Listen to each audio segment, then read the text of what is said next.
Et nous accueillons maintenant la conférencière suivante, qui est Clara de la Libera, qui va nous parler de la santé mentale et des crises multiples. Je laisse la parole. Merci Bléné. Alors j'ai une petite tendance à parler vite et à gesticuler beaucoup. Par ailleurs, je viens d'apprendre que je vais couper 10 minutes dans la conférence, ce qui ne va clairement pas m'aider. Donc si vous voyez que j'accélère trop, levez la main, faites des signes, n'hésitez pas. En attendant, je vais juste essayer de me hâter lentement. Voilà, ça commence déjà. Je m'y remets. Donc moi, c'est Clara de la Libera, je suis docteure en psychologie. Je travaille dans un centre qui s'appelle le Centre PEPS à Liège, qui est spécialisé dans l'accompagnement individuel et de groupe des personnes qui ont des traumas simples, traumas complexes, troubles de la personnalité. C'est important parce que vous allez voir que ça influence un petit peu la façon dont j'envisage les choses. Et ça fait maintenant quelques années que je travaille sur des questions de santé mentale, éco-anxiété et dérèglement climatique. J'ai notamment participé à la rédaction d'un ouvrage avec Alexandre Heeren, qui est clairement la référence sur le domaine, qui a été publié l'année dernière. Et maintenant, depuis quelques temps, et je pense qu'on est plusieurs à faire ce pas-là, on se décale des questions de santé mentale et dérèglement climatique pour aller tout doucement vers des questions de santé mentale et crises multiples. Ceci vient du fait que quand on pense à tout ce qui est éco-anxiété, on se rend compte que le terme n'est pas tout à fait adéquat puisqu'on est bien loin juste de crise écologique et uniquement d'anxiété. On fait face à l'heure actuelle à un ensemble de crises qui sont interconnectées, ce qui fait que dans la littérature, on voit de plus en plus émerger le terme de polycrise. Ça arrive dans des articles maintenant depuis 2023 pour faire référence à des crises qui sont à la fois, bien entendu, écologiques, géopolitiques, économiques, culturelles, sociales, technologiques, on vient d'en parler, et l'ensemble de ces crises sont bien sûr interconnectées, elles aboutissent à un résultat qu'on ne parvient pas à prédire. Dans la littérature, on dit simplement qu'on n'a juste pas les moyens conceptuels à l'heure actuelle de créer une compréhension de ce dans quoi nous sommes dans le monde. Alors pour gagner un peu de temps, je ne vais pas vous faire un rappel des faits, je pense que tout le monde est bien au courant. La crise climatique est absolument catastrophique, on vient de dépasser une 7e limite planétaire. Je vous passe les détails, j'avance. L'objectif ici, ça va être de penser un petit peu, tiens, mais comment est-ce qu'on peut envisager l'impact d'un contexte de polycrise sur la santé mentale? Quelles sont la nature des pressions qu'on va observer? Et pour parler de ça, je vous propose de repartir du carcan théorique qu'a développé le GIEC, donc le groupe intergouvernemental d'experts sur l'évolution du climat, qui nous dit dans le rapport en 2021-2022 que le climat a 3 types d'impacts sur la santé mentale, et moi je propose de l'étaler à le contexte de polycrise.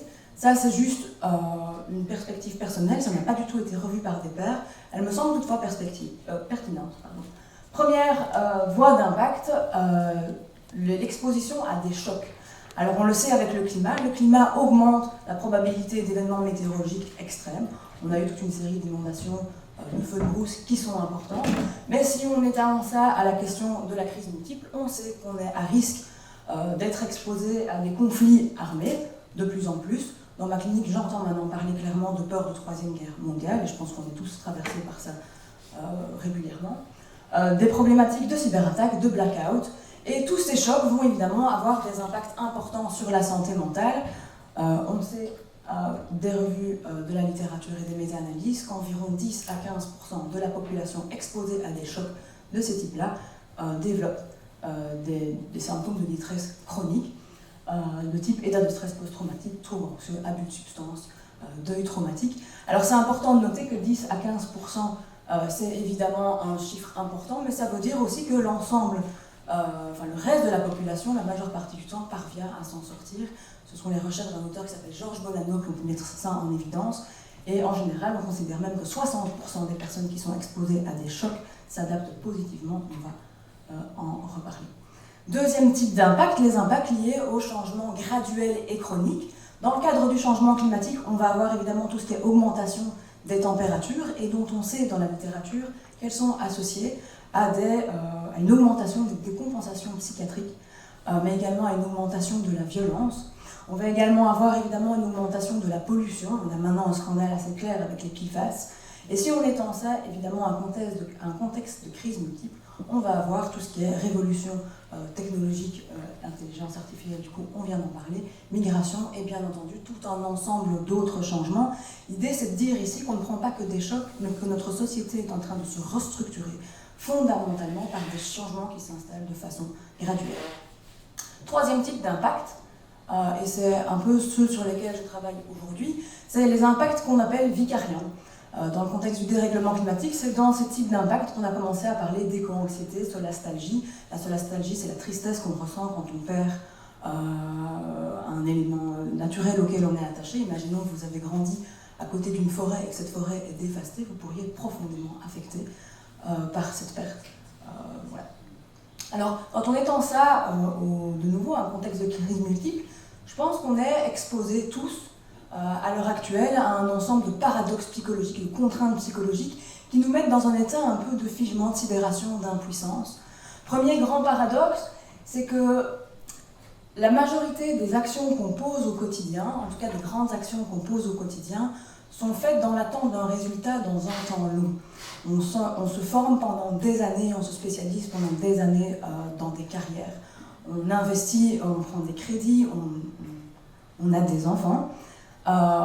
Et pourtant l'avenir n'a jamais été aussi incertain que ce qu'il est là maintenant. C'est difficile aujourd'hui, et on vient de le voir avec l'intelligence artificielle, d'anticiper de 3 à 5 ans à quoi nos professions vont ressembler. C'est difficile du coup de l'anticiper quand on sait qu'on va avoir une augmentation des famines, une augmentation des catastrophes naturelles. La projection dans le futur devient particulièrement compliquée, et chez les jeunes c'est quelque chose qui se marque fort. Deuxième grand paradoxe, et ça je le dis particulièrement quand j'interviens auprès de populations qui sont plutôt militantes et engagées, c'est qu'on a l'impression qu'on est face à un état d'urgence permanent, et cet état d'urgence il va durer absolument toute notre vie. Ce qui veut dire qu'il y a une nécessité sociétale de réagir fort, collectivement, et de pousser des lignes, et en même temps une nécessité biologique de prendre du temps pour récupérer, se poser, prendre soin de nous, ce sans quoi en fait on se craint. Dans les milieux militants, on parle beaucoup de burn-out activiste. Alors ça c'est des conséquences qui peuvent être vécues à un niveau individuel, mais je pense qu'il faut également envisager tout ce qui se vit à un niveau collectif. On est face à des problèmes d'une complexité extraordinaire, on n'a même pas les outils pour les penser, on doit se coordonner, et pourtant face au stress la population se polarise. On est de moins en moins capable de vivre des conflits ensemble, de prendre des décisions ensemble. On devient de plus en plus habile, au contraire, à se charcuter, à se détester. On vient d'avoir un exemple ici à l'Université de Liège, pour ceux qui ont suivi l'actualité, avec un parti politique.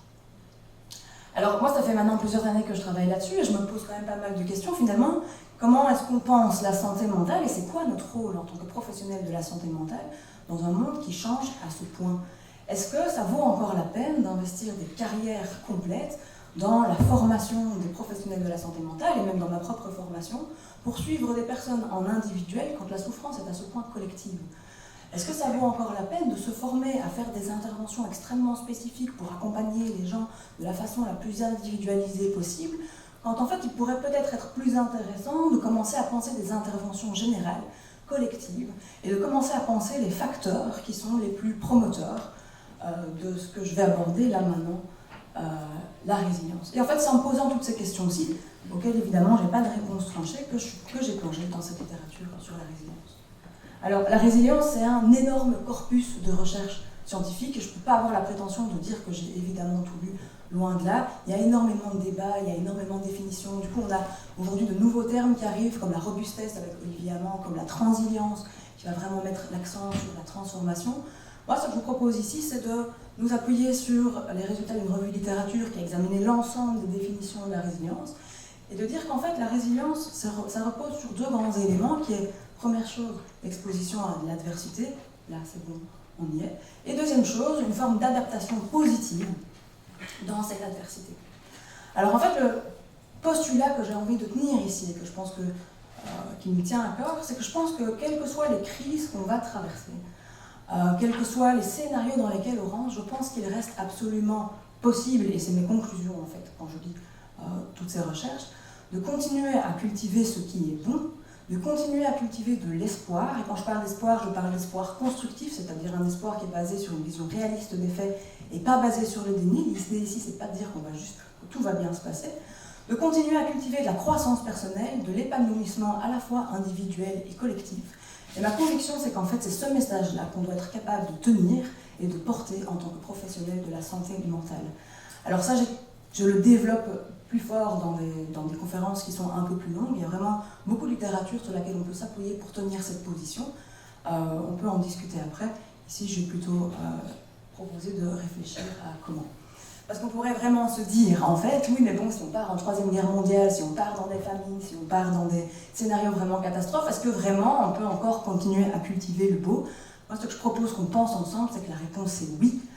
Je pense qu'il est vraiment temps qu'on réinvestisse les représentations taboues de Troisième Guerre mondiale, des guerres tout court même, de la mort, de la souffrance, et qu'on y réinsuffle toute une série de choses qui sont profondément humaines en fait, et qui font qu'on peut commencer à penser de façon créative et avec tolérance à ces thèmes qui sont clairement pas faciles. Daniel, il y a combien de temps? 11 minutes 45. Il me reste 11 minutes? Oh, je suis trop hésitée. Alors, du coup, pour penser la résilience, donc ici, j'ai pas une solution qui est toute faite, par contre, mais je voulais vous proposer 3 grands carcans théoriques sur lesquels je m'appuie beaucoup pour penser la résilience. Premier grand carcan, et qui est extrêmement clair, c'est que la résilience ne se pense pas jamais à une échelle uniquement individuelle. Elle se pense avec une approche qu'on appelle multisystémique ou socio-écologique, comme on en parle dans la littérature scientifique. C'est dire qu'en fait, en tant qu'individu, on appartient tous à un ensemble de systèmes. Bien sûr, un système d'abord biologique, individuel, qui appartient à ma biologie, comme vous en avez très bien parlé tout à l'heure, à mon histoire, à mes apprentissages.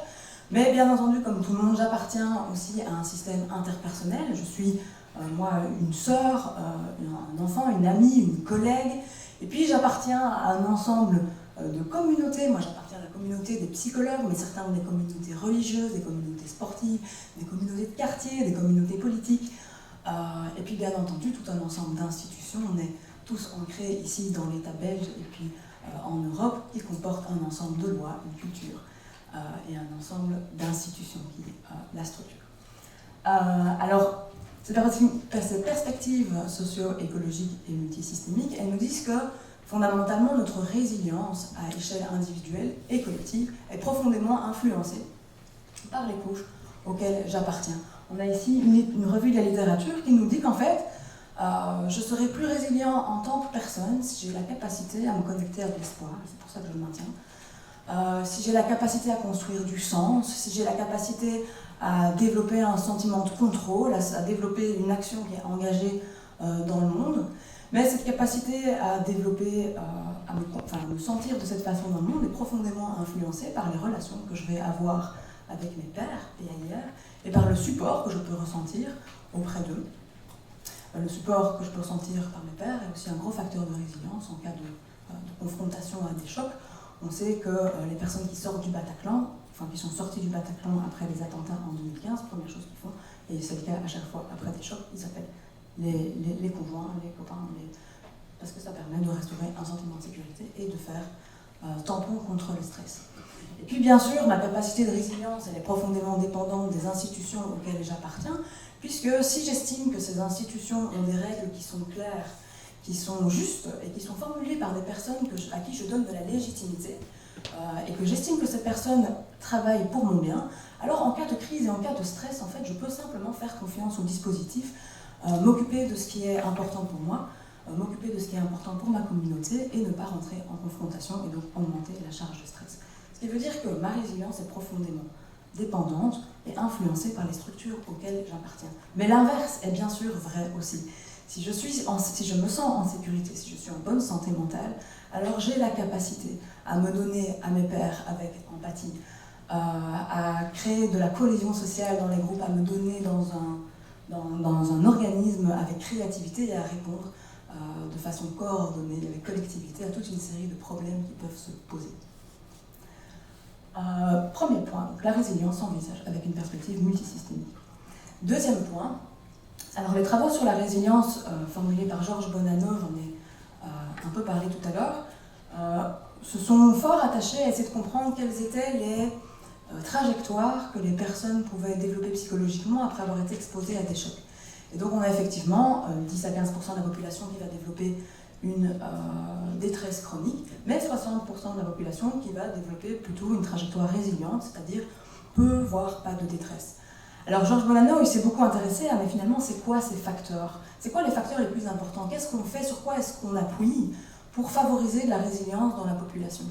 Alors c'est les facteurs, c'est ceux que je viens de citer là tout à l'heure. En fait, il y a toute une perspective multisystémique pour les aborder, mais en fait, il y en a à la fois, la réponse est à la fois tous et à la fois aucun. Il n'y en a aucun vraiment sur lequel on peut pousser pour s'assurer que quelqu'un va répondre de façon résiliente à un choc.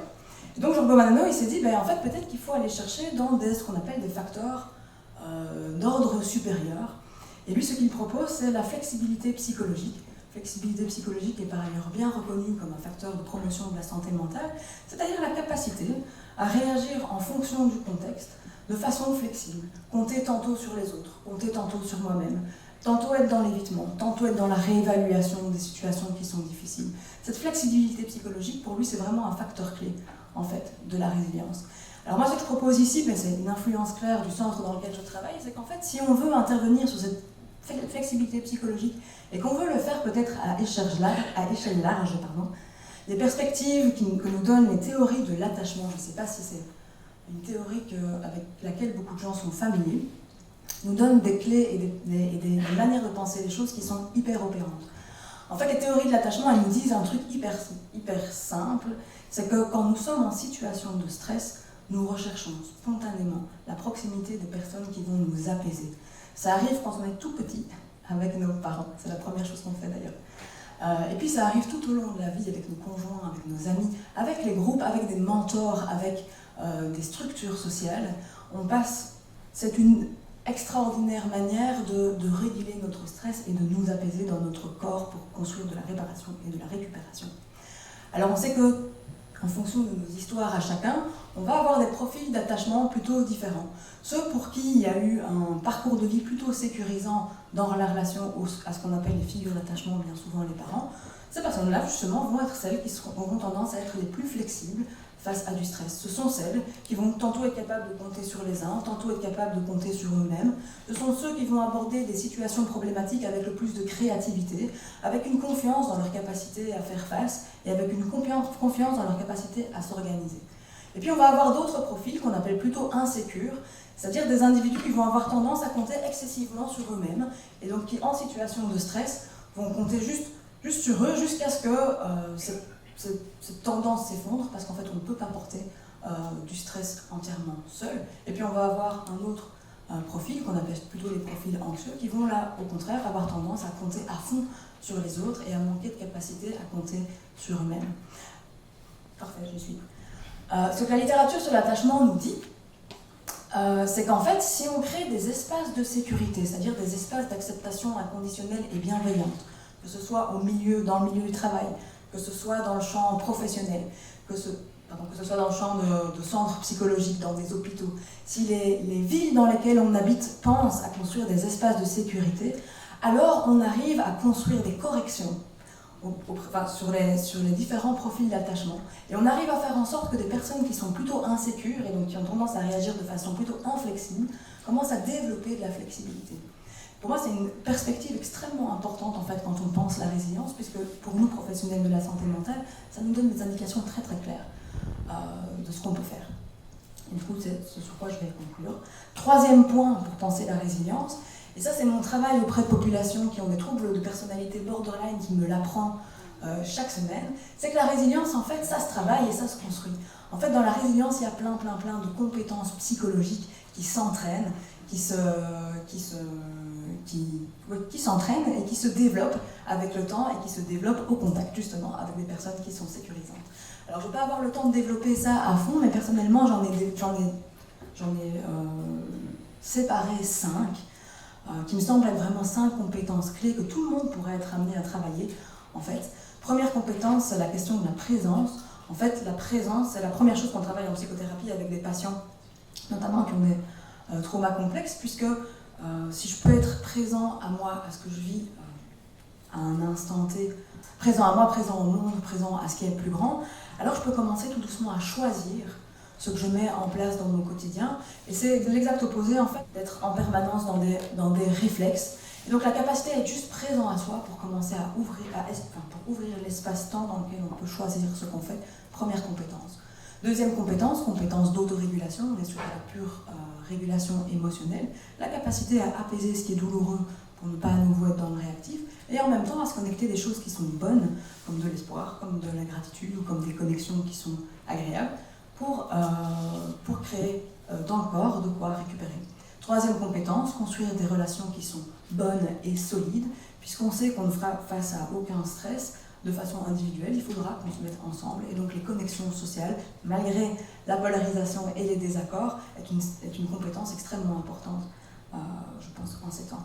Quatrième compétence, traverser l'intensité, que ce soit individuellement et collectivement. Et cinquième compétence, agir avec autodétermination, puisqu'il est évidemment question ici de travailler ensemble. Et à partir de son propre système, évidemment, socio-écologique, à construire des choses pour préparer à faire face. Alors, cette perspective multisystémique, ces apports des théories de l'attachement et ces 5 compétences, je les développe actuellement dans un projet qui s'appelle Bras Zéro, qu'on va commencer à lancer à l'Université de Liège, et qui cible vraiment le travail de ces 5 compétences dans des groupes petits et grands. On va faire ça dans l'ensemble des facultés, c'est encore en demande d'accord, mais c'est probable, de l'Université de Liège, avec vraiment l'idée de dire, ben voilà, en fait la résilience, ça se travaille, on construit des espaces dans lesquels on se sent en sécurité pour développer ça, on construit de l'être ensemble et on commence à penser des problèmes ensemble.